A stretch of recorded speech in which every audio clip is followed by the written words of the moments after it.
Bonjour, bienvenue dans cette nouvelle émission Quoi de neuf. Aujourd'hui, je reçois Madame Sonia Rémus. Bonjour Madame, merci d'être à la télévision. Merci beaucoup. Avec votre équipe, vous avez concocté tout un programme que vous allez développer dans quelques instants. Et nous avons l'invité fil rouge sur le plateau, s'appelle Doumouina. Oui. Bonjour Doumouina. Bonjour. Alors, vous faites partie donc de ce stade, de ce qui va se passer. En fait, on a eu la chance de pouvoir inviter Doumouina, qui nous vient de France, pour un magnifique séminaire qui s'appelle La Voie initiatique de l'eau.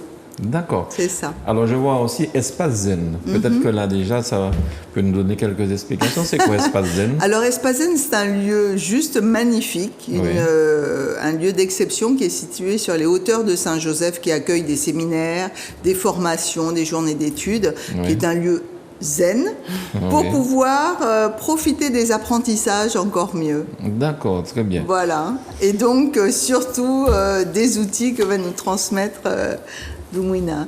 Alors Doumouina, bonjour. Bonjour. Merci d'être à Zouk Télévision. Est-ce que vous pouvez nous parler un petit peu de vous? Vous avez déjà un nom très difficile à prononcer. Oui, difficile en français, effectivement. C'est un prénom malgache, d'origine malgache, qui veut dire colombe. Ah oui. Voilà, donc moi je suis moitié malgache, moitié congolaise. Je suis née au Congo, j'ai grandi au Congo. Je suis arrivée en France après mon bac, donc autour de 19 ans. D'accord. Et puis j'ai travaillé en milieu médical pendant un peu plus de 12 ans en tant que technicienne de laboratoire, où j'ai eu le bonheur de pouvoir visiter un petit peu différents services, autant les maternités, les maisons de retraite, les analyses de ville. Et puis je me suis intéressée depuis mon enfance en fait à tout ce qui était au-delà de ce que l'on peut voir avec nos yeux physiques, nos sens extérieurs, donc tout ce qui touchait l'invisible. Et issue moi-même d'une famille de guérisseurs, donc du coup c'était plus ou moins la suite, la continuité de ce que je portais de naissance. Et en arrivant en France, j'ai structuré un petit peu ce don que j'avais naturellement. Et je me suis formée en différents outils, allant de la médecine traditionnelle chinoise à la psychothérapie, avec une approche holistique. Et la spécificité de mon travail, c'est vraiment... Ça veut dire quoi, holistique? Holistique, c'est global. C'est-à-dire que dans la pensée africaine traditionnelle, on ne voit pas les choses de manière séquentielle. C'est-à-dire qu'on voit toujours les choses de manière globale. C'est ça qu'on parle après, l'Occident a récupéré toute cette vision holistique aussi. Et puis, je suis même surprise qu'aujourd'hui, dans les entreprises, ils parlent d'approche holistique. Donc, c'est très bien parce qu'on voit que la tradition commence à reprendre ses droits un petit peu partout. D'accord. Voilà. Donc là, vous êtes thérapeute holistique et vous animez un séminaire, La Voie initiatique de l'eau, du 21 au 27 novembre. 3 thématiques durant le séminaire. Pourquoi suis-je dans une posture de déni face à l'abus? Vous allez nous expliquer ça. L'impact de nos mémoires familiales sur notre évolution et la place du féminin sacré et son intérêt dans notre vie. Ce séminaire sera très intéressant. Je suppose, Madame Rémus. C'est très très riche, effectivement, très riche, riche, et surtout on est dans la guérison, on est dans la transformation. Doumouina nous l'expliquera. Ce que je voudrais dire aussi, c'est que ça s'adresse à tout le monde. Parce que j'ai eu des personnes qui me disaient « Ah oui, mais féminin sacré, c'est quelle secte, c'est quelle obédience, etc. Initiatique, de quoi parle-t-on ?» Donc, je crois qu'elle va nous éclairer là-dessus. Vous parlez d'une famille de guérisseurs. Oui. Quand vous dites guérisseurs, parce qu'ici, ça a certains sens aussi, on parle de guérisseurs, ça peut être associé à des gens qui font des pratiques un petit peu en dehors du commun.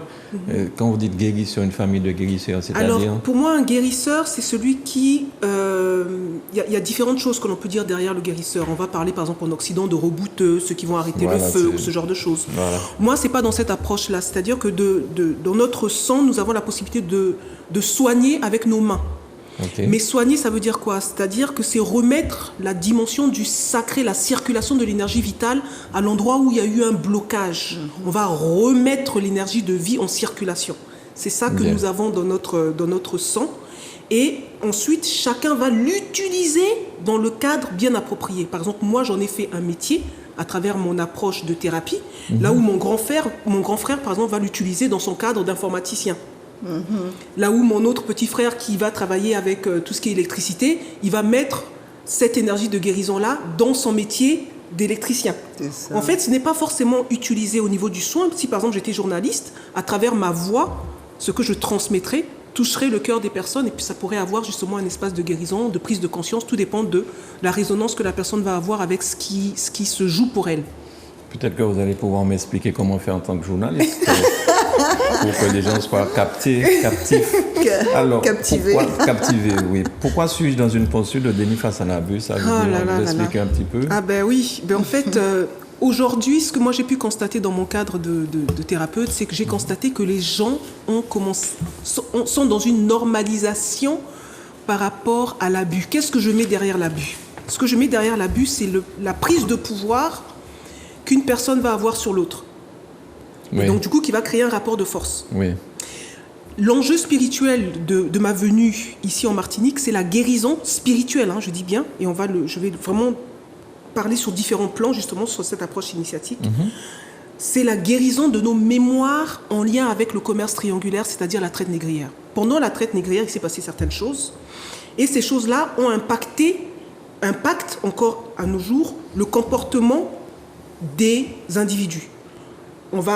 La traite négrière va impacter le comportement des Africains et des Afro-descendants à l'endroit de la soumission, et la traite négrière va impacter le comportement des Occidentaux, par exemple, à l'endroit de la domination. Au-delà de ce qui se joue derrière toutes ces personnes qui ont orchestré toutes ces choses-là. Mais moi, mon approche initiatique, c'est quoi? C'est qu'il n'y a pas un qui est méchant, il n'y a pas un qui est gentil. C'est, si je continue à alimenter l'Occident en disant les Blancs ont fait ceci, les Blancs ont fait cela, les Blancs ont fait cela, qu'est-ce que je fais? Je continue à leur remettre mon pouvoir. D'accord. Mais bien sûr, puisque là où je pose mon attention en disant que lui, il a fait ça, je suis en train de lui nourrir cette énergie et je lui donne de la force. Et quand je donne de la force à mon agresseur, entre guillemets, je lui remets mon pouvoir. Et quand je remets mon pouvoir à l'autre, je perds ma puissance. Donc je deviens impuissante, tout simplement. D'accord. Et grâce justement, et à travers cette approche que les initiés de manière traditionnelle ont toujours eue, c'est qu'il n'y a pas d'extérieur. Et toutes les spiritualités nous le montrent. Et même aujourd'hui, la science, à travers la physique quantique, nous montre que tout se passe à l'intérieur de nous. Donc si je pars sur le principe que j'arrête de remettre mon pouvoir à l'agresseur, entre guillemets, ou à celui qui m'a fait du mal, ou à mon compagnon, à ma compagne, ou à mon enfant, ou que sais-je, ou à mon patron, mais je ramène les choses en moi en disant que, en fait, c'est à l'intérieur de moi, j'ai un système, j'ai des mécanismes, j'ai des logiciels qui font que j'ai tel ou tel comportement qui va générer ces choses à l'extérieur. Et bien à ce moment-là, j'ai le pouvoir de changer mon logiciel et donc, du coup, de changer ce qui va se passer à l'extérieur. Si on part sur ce principe-là, on change les choses. Or, ce n'est pas évident. Parce qu'il faut déjà se rendre compte, comme on dit souvent dans toutes les traditions, un bon diagnostic est la moitié du remède. Si je n'ai pas conscience que je vis excusez-moi l'expression, dans la merde, je ne peux pas sortir de cette merde. Mais s'il y a des personnes qui sont dans un autre paradigme et qui nous montrent par des faits, parce que moi je travaille toujours par des faits, je présente les faits, et ben du coup je peux me rendre compte de certaines choses et commencer à déconstruire un système qui n'est pas aligné avec ce que je suis réellement. J'ai souvent tendance à dire les chiens ne font pas des chats. Vous ne demanderez jamais à un coq d'aboyer comme un chien. Vous ne demanderez jamais à une poule de voler comme un aigle. Et donc tant qu'on oublie qui nous sommes, quel que soit notre si je suis une femme et que je pense que je suis un homme, je ne pourrai pas manifester pleinement la fonction et le rôle que la femme a à avoir. C'est ce que l'on va voir avec le féminin sacré. Ce n'est pas une secte, bien évidemment. D'accord. C'est toute la dimension de ce que nous sommes par essence. C'est la même chose pour les hommes également. Et donc, partons de là, on sait que les Afro-descendants, les Africains, portent dans leur histoire, si on regarde juste ce qui s'est passé à l'endroit du commerce triangulaire, il y a eu une domination d'un peuple sur un autre. Si je continue à dire on nous a dominés, il y a eu la colonisation, eh ben en fait, je vais demander une forme de réparation, alors que la réparation ne viendra pas de l'extérieur, mais la réparation viendra de moi-même si je reconnais qu'est-ce qui s'est joué pour moi qui a laissé rentrer l'agresseur, entre guillemets. Si je viens chez vous, par exemple, et que vous me dites, chez moi, quand on arrive, il faut laisser les chaussures à l'extérieur, et que moi, je rentre avec mes chaussures, vous avez le droit de me dire, écoutez, parce que vous faites la loi chez vous. Vous voyez ce que je veux dire? Oui, bien sûr. Donc, c'est un petit peu ce qui se passe. Et si je rentre chez vous et que j'impose, moi, les règles que j'ai chez moi, non seulement je ne respecte pas votre intégrité et vos règles de vie, et en même temps, vous laissez dominer par ce que moi, je vais vous apporter. Or, chez vous, vous avez le droit d'imposer votre loi. Pourquoi? Parce que vous êtes maître. de votre navire. Vous êtes maître de votre être, en fait, de votre corps. C'est la même chose avec les agressions corporelles. J'ai la légitimité de prendre soin de mon énergie vitale. Si je laisse l'autre me toucher et prendre mon énergie vitale, j'ai le droit de me défendre. Et si, en me défendant, je tue l'autre, il n'y a aucune loi qui me mettra en prison par rapport à ça. Quand je parle de loi, je parle des lois divines et non pas des lois des hommes. C'est ça. Est-ce que, je fais digression un petit moment, mais est-ce que tout ça d'années plus tard, tout ça d'années, oui. Le nombre d'années d'esclavage, ça remonte quand même. Oui, bien sûr. Est-ce qu'aujourd'hui encore, on est impacté directement par cette histoire? Parce que souvent, les gens disent, mais pourquoi on parle encore de ça? C'est terminé, c'est derrière nous. C'est le fait d'en parler que nous remettons de l'huile sur le feu. Oui. Est-ce que nous sommes toujours impactés par ce passé?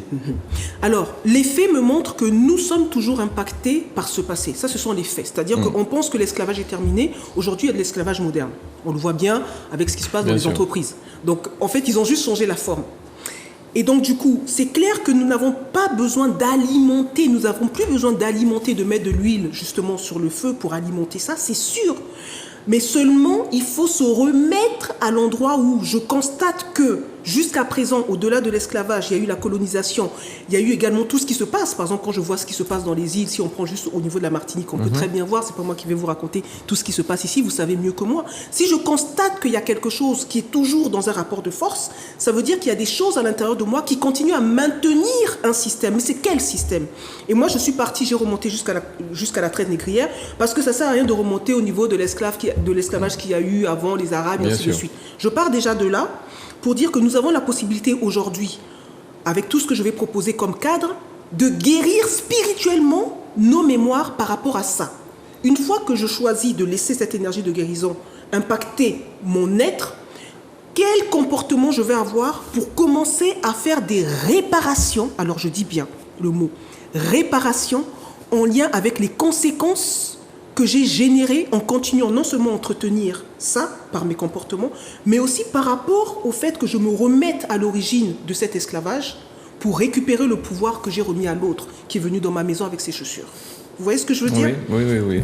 Voilà. Ce sera très intéressant, ce séminaire. Oui, très. Et d'ailleurs, pour répondre également à votre question, il y a eu un colloque qui s'est passé dans la Caraïbe justement sur notamment l'épigénétique qui montre qu'effectivement tout cet héritage-là, qui est un héritage extrêmement lourd, nous le portons dans nos gènes. Mais oui. Je vais demander à Manuela si c'est possible techniquement, si elle peut quand même nous préparer.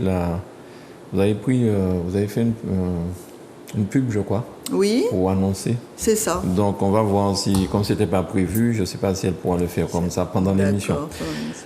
L'impact de nos mémoires familiales sur notre évolution. Je vois dans les conférences, ateliers 1, stage, je prends au hasard, identifier l'origine de nos traumatismes, de nos névroses, se libérer de nos mémoires traumatiques transgénérationnelles, développer son féminin sacré, dépasser ces traumatismes et favoriser son évolution spirituelle, créer les conditions d'une vie épanouie grâce aux sciences initiatiques.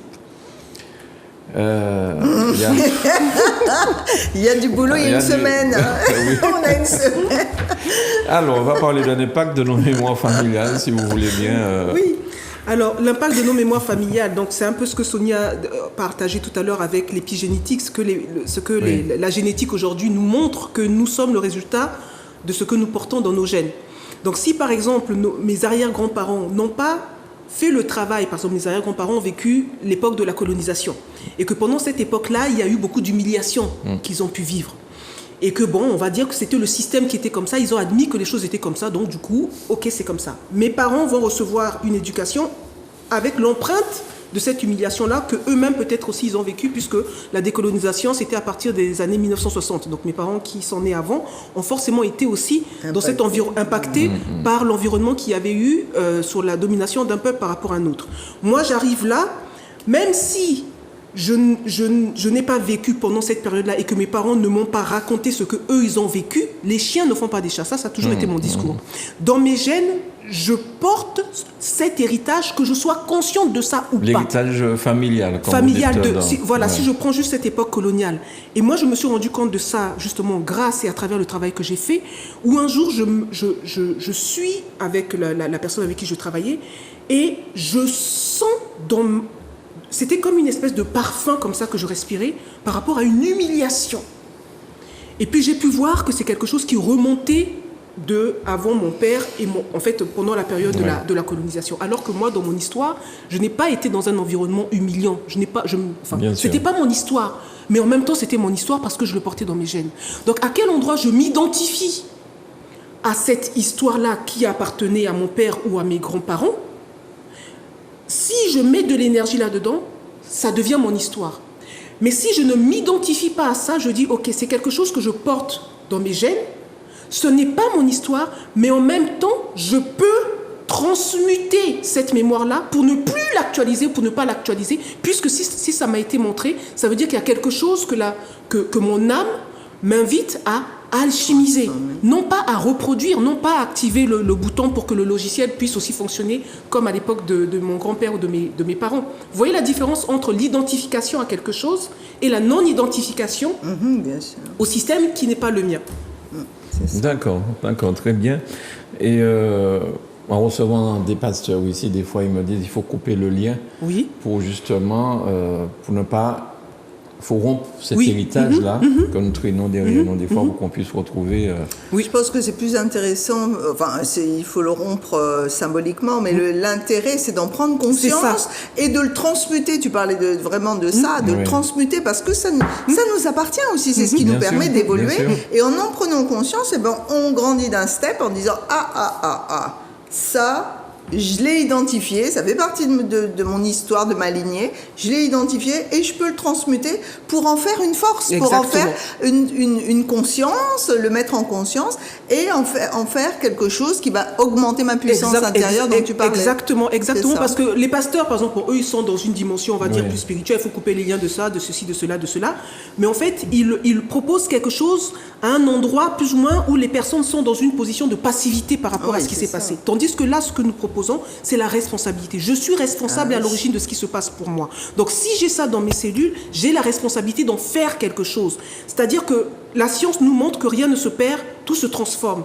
Donc, cette énergie qui, jusqu'à présent, me manipulait, je veux récupérer cette énergie que j'ai pu donc transmuter avec certains outils que nous allons proposer pour que cette énergie soit mise au service de ma vie. Donc, c'est-à-dire que ce n'est pas une perte, au contraire. On récupère beaucoup de force. Si je vous disais, par exemple, l'âge que j'ai, vous n'allez pas me croire. Mais moi, j'ai énormément... J'ai pas osé vous le demander. Ah ben oui, j'ai un certain âge. Non, mais en fait, au-delà de mon âge, c'est surtout que je me rends compte depuis toutes ces années que j'ai énormément de vitalité. Mais cette vitalité, je la récupère à travers toute l'alchimisation que je fais de toutes ces choses. Donc, chaque fois, en fait, je transmute. En fait, vous m'inquiétez parce que vous venez de dire des choses que j'étais en train de penser. Quel âge qu'elle a? Et elle a beaucoup de vitalité. Et vous m'en ressortez ces deux mots-là. Donc, vous lisez dans mes pensées maintenant. En fait, ce n'est pas une lecture des pensées. C'est-à-dire que tout est... Il n'y a pas de séparation entre le monde visible et le monde invisible. Souvent, mes patients me disent « Mais comment tu sais ça ?» C'est parce qu'en fait, c'est dans l'air. Donc, du coup, comme je suis connectée et que je suis avec vous, je capte ce qu'il y a autour. J'ai vu, je vois. Et nous sommes en lien. Voilà, rien n'est séparé, en fait. C'est ça. C'est pour ça que quand les pasteurs disent « On va couper les liens », mais en sachant que l'univers n'est que lien, mais ce lien-là, il va aller où après? Vous voyez ce que je veux dire? Donc, en fait, c'est comment on fait les choses. La place du féminin sacré et son intérêt dans notre vie. J'ai vu aussi il y a autre chose que j'avais lu, le temps de retrouver. Alors, on va parler déjà du féminin sacré. Le féminin sacré, c'est la puissance de création. Oui. Vous avez remarqué que les femmes sont très puissantes. S'il y a un Dieu qui existe, il a quand même doté à la femme la possibilité de porter le fruit de sa création. À moins qu'il soit femme. À moins que ce Dieu-là soit femme. Pourquoi il serait homme, d'ailleurs? Comment on pourrait dire qu'il a une barbe blanche et des yeux bleus? Voilà. Donc, en fait, les paradigmes ont été inversés. C'est-à-dire qu'on vit dans un monde aujourd'hui qui est dominé par le paradigme occidental et qui a inversé, en fait, l'intelligence de ce que le cosmos nous montre. On vit quand même sur une terre et on l'appelle la terre-mère. La terre qui nous porte, qui nous nourrit. L'énergie féminine, elle est là pour nourrir, pour porter, pour nourrir, pour envelopper, pour donner. Mais donner à l'endroit du masculin. C'est le masculin du féminin qui donne. Quand on donne le sein, on est dans une dynamique émissive. Et le féminin sacré, c'est le féminin réceptif qui reçoit. Donc en fait, l'impact du féminin sacré, c'est le féminin qui va recevoir ce que l'énergie du masculin va lui donner. Et en fait, cette énergie qui reçoit, elle reçoit quelque chose, pourquoi ? Pour donner. Et en fait, donc du coup, ça fait cette circulation. Mais l'énergie du féminin sacré, c'est pas une énergie qui est uniquement pour les femmes. Elle est en chacun de nous, hommes comme femmes. Et on peut remarquer que dans cette société, dans ce monde patriarcat, où le patriarcat domine, on va dire, le féminin, tant que les hommes ne retrouvent pas la puissance de leur féminin intérieur, ils continueront à dominer le monde et donc du coup à être dans ce rapport de force. C'est la raison pour laquelle moi je suis persuadée que c'est les femmes qui vont apporter un nouveau regard sur le monde dans lequel nous sommes. Et d'ailleurs vous le voyez bien, il y a une expression qui dit « derrière chaque homme, regardez la femme ». Oui. Tout est dit. Et qui disait que l'avenir, c'est l'Afrique et la femme. L'Afrique et la femme. L'Africain et la femme. Pourquoi l'Afrique ? Parce que l'Afrique, pour moi, est on va dire, la racine mère de toutes les traditions. Je vais terminer peut-être avec ça, parce que je vois qu'on n'a plus beaucoup de temps. Regardez, par exemple, si vous prenez la tradition juive. Arrêtez de lire dans mes pensées, là. Ça devient inquiétant. Ça devient inquiétant, là. Si on prend la tradition des Juifs, si on prend les musulmans, si on prend les Asiatiques, ils sont tous enracinés profondément dans leur culture. Ils vont faire leur truc avec leur religion, ainsi de suite. Mais toutes ces traditions-là sont enracinées dans la tradition mère, qui est portée par l'Afrique. C'est la raison pour laquelle que tant que l'Afrique ne retrouvera pas, quand je parle de l'Afrique, c'est les afro-descendants y compris, puisqu'ils viennent de là. Tant que l'Afrique ne retrouvera pas son rôle en tant que mère, gardienne de cette humanité, le monde ira à sa dérive. Alors je vous propose, avant de conclure quand même, de voir la publicité qui va nous annoncer le programme. Et nous reviendrons encore, puisqu'il y a une ou deux choses que j'aurais bien aimé savoir, si Manuela nous laisse le temps. Merci Manuela, on y va. Pour la première fois en Martinique, libérez-vous des mémoires traumatiques et créez les conditions d'une vie épanouie grâce à un parcours initiatique de guérison. Du 9 au 27 novembre, avec Domoina Ramadiana, une série de conférences, d'ateliers et de stages conçus pour identifier les schémas répétitifs liés à l'abus, se libérer de nos mémoires traumatiques transgénérationnelles, développer son féminin sacré grâce aux sciences initiatiques. Infoline 06 96 277 274. Notez bien, 0696 277 274. Merci beaucoup Manuela, on a pris note. Elle lit aussi dans mes pensées, Manuela, à travers les écrans. Alors, Madame Rémus, est-ce que vous pouvez nous en dire un petit peu plus sur ce qui va se passer? Parce que c'est un séminaire, les dates, alors, les jours... c'est un séminaire qui est très dense. On va commencer sur lundi, mardi, mercredi, donc aujourd'hui, demain et après-demain, à 18h à l'Espace Zen. Par une conférence, la première aujourd'hui sur la thématique des abus, de l'abus. Demain sur la thématique des mémoires ancestrales, tout transgénérationnel. Et mercredi, le féminin sacré. On va continuer le jeudi à approfondir avec des techniques corporelles. Le jeudi, pareil, à 18h, mais là, ça va être un atelier de 3 heures. Et on va approfondir et guérir tout cela à l'occasion d'un stage vendredi, samedi, dimanche, toute la journée. Et là, ça va être l'apothéose. Voilà. Alors, on a toutes les informations sur Espace Zen. On a vu le site espacezen.com, espace en créole, espaszen.com. À la page séminaire. Et donc là, on va pouvoir, on a toutes les informations. Vous pouvez également vous inscrire, bien sûr, et venir. Il y a un itinéraire, c'est très dans un très bel espace. J'en parlais au débat. Donc ça va être super sympa. On a un très beau programme dont nous avons bien besoin, et voilà. Est-ce que les conférences sont gratuites ou il y a quand même une petite participation? Alors, il y a une participation, il y a un coût, bien sûr, comme toute chose qui a de la valeur aussi. Donc, effectivement, tout est sur le site On peut se connecter, on peut s'inscrire, ne serait-ce qu'à la conférence qui fait 20 € avec restauration incluse, bien sûr, sur toute la semaine. Et voilà, on a différents tarifs ou un tarif global, tout est bien expliqué sur le site. 20 €? La conférence, oui. Oui, la conférence. Et la consommation est offerte, c'est ça? Oui, c'est ce que j'ai entendu? Oui, tout à fait. Une petite collation, parce que derrière, on voudrait créer un moment de partage et de convivialité pour pouvoir poser plein de questions. Alors, pas trop longtemps, parce que Domoïna a énormément de choses. Elle est très généreuse dans son savoir et la transmission de ses connaissances.